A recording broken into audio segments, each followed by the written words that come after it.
कांग्रेस जो कर्मी और साधारण जनता भितर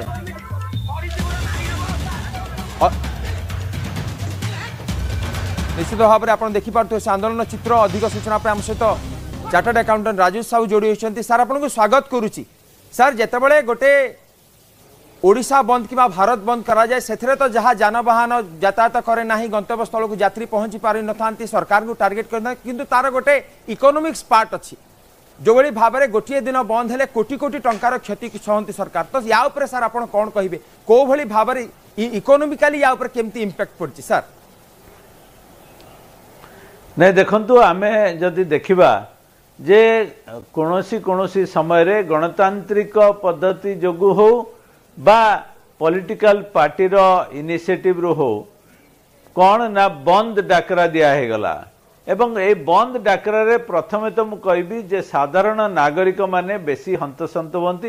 हैरान होती एवं ता संगे संगे आमे जब देखिबा लोक ऑफिस को जाई पारंतिनी काम को जाई पारंतिनी जो माने गरीब लोक से माने तांको कार्य को बा गंतव्य स्थल को पहुंची पारंती नहीं सेटा गोटे बड़ दुख और परितापर विषय। ता छड़ा आमे जब देखिबा जे माइनिंग एक्टिविटी हो कोलियरीज हो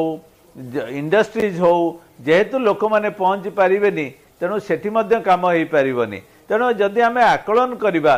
प्राय गोटे गोटे दिन जेतेबेले बंद हुए प्राय 1000 रु 1200 कोटी टंका लॉस होबार यथेष्ट संभावना रही एवं एटा गरीब लोक आरंभ करी मिडिल क्लास पर्यंत समस्ते क्षति सहती एवं आमे जेतेबेले गोटे राज्य हिसाब रे आगुक अर्थनैतिक क्षेत्र में आमर प्रोडक्टिविटी द्वारा आमे आगुक बढ़ुचु एवं से समय रे जो बंद डाकरा द्वारा निश्चय आमर अर्थनैतिक प्रगति प्रतिरोध होची। आमे देखिबा जे गतकाले आज जो विभिन्न प्रकार बंद डाकरा आंदोलन हेची तार निश्चय अर्थनैतिक अभिवृद्धि उपरे प्रभाव पड़ुची एवं जोटा कि मु कहबी जे गोटे भल परंपरा हिसाब रे ए जो प्रोटेस्ट गणतांत्रिक माध्यम रे चालू किंतु ये जो बंद डाकर द्वारा आमे जदि रास्ता घाट गाड़ी बस ट्रेन प्लेन सबु प्रकार आमे प्रतिरोध करिया को चेष्टा करूचु सोटा कि डिस्करेज करिबे दरकार एवं लोक माने मध्य ताकू प्रतिरोध करिबा दरकार। राजनैतिक दल मध्य सेतिरे एनकरेज हवा कथा नुहे एवं सरकार मध्य देखिबा कथा जे किभली भाव में लॉ एंड ऑर्डर मेंटेन हवा संगे संगे साधारण नागरिक गरीब जनता जेमते एथिरे प्रभावित न होंती। सर आप गोटे बड़ नंबर कहले 1000 रु 1500 कोटी टंकार राज्य को क्षति हो पारे तो सर को सेक्टर रे खास करके एटा क्षति हबो? आपण देखंतु जो जो कार्य जो जो इंडस्ट्री जो जो ऑफिस को लोक माने पहुंची पारु नांती काम करि पारु नांती एवं प्रोडक्टिविटी अफेक्ट होची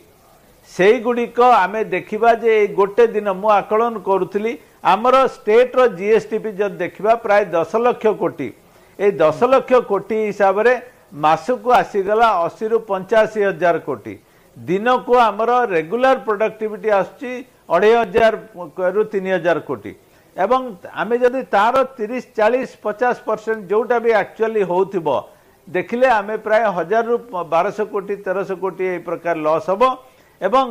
आ छड़ा मध्य इनकनविनियंस होची जो प्रकार आमे देखुचु डाक्तरखाना को लोक जाई पारु नांती रोगी पहुंची पारु नांती आमर साधारण जीवन व्याहत होची। तेणु सेति पई मु कहूची जे ए जो लॉस होची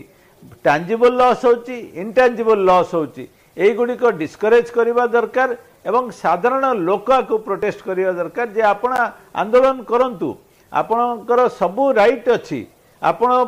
जो पीड़िता को प्रति समवेदना जनांतु किंतु ये जो बंद डाकरा द्वारा आपण जो प्रकार अर्थनैतिक प्रगति रे रुकावट आणुचंती एवं जो प्रकार लोक माने एवं स्पेशली साधारण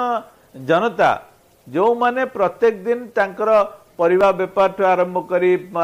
चाट व्यापार ठू आरंभ करी माइनिंग को जीवा पई बा इंडस्ट्री को जीवा पई से माने पहुंची पारु नांती तांको गंतव्य स्थल से गुड़िक द्वारा आमे निश्चय प्रभावित होइचो अर्थनैतिक क्षेत्र रे हमर अभिवृद्धि अटकी जाउची एवं जेतेबेले एटा 2 दिन धरी चालुची विभिन्न प्रकार तार प्रभाव आउरी अधिका पड़ुची एवं खाली सेतिकी नुहे ए जो 2 दिन डिस्ट्रप्शन रे तृतीय दिन मध्य किछि समय पई तार प्रभाव पड़ुछि जोथिपई आमर जेतिकी साधारण रे जेतिकी प्रोडक्टिविटी हवा कथा ताठू कमी जाउछि तेणु आमे जने जने कॉन्शियस नागरिक हिसाब रे भल सिटीजन हिसाब रे आमे देखिबा जे आम राज्यर प्रगति किभली होउछि आम राज्य रे किभली भाव रे आमे अर्थनैतिक अभिवृद्धि हासिल करबा को चेष्टा करूछु एवं जो विजन रखा जाइछि जे आमे किभली गोटे 0.5 ट्रिलियन इकोनॉमी जोटा कि प्राय 45 लाख कोटी आमे 11 वर्ष रे पहुंचवा कथा आमे जदि प्रत्येक थर कोनोसी ना कोनोसी कारण जोगो हमर प्रतिरोध होउची काम करिया पय सुयोग मिलुनी लोक स्टेप निया जीवा कथा कारण सर आमे देखिचे कि आवाहन कालरू जो दल भी सरकार रे था विरोधी दल माने स्ट्राइक करंती एवं सर आपण जेंति बड़ कथा कहिचंती कि 1000 रु 1500 कोटी टंकार क्षति सहिब राज्य तो यह एक बड़ चिंतार विषय बहुत बहुत धन्यवाद सर आपनकर सविशेष सूचना पाई।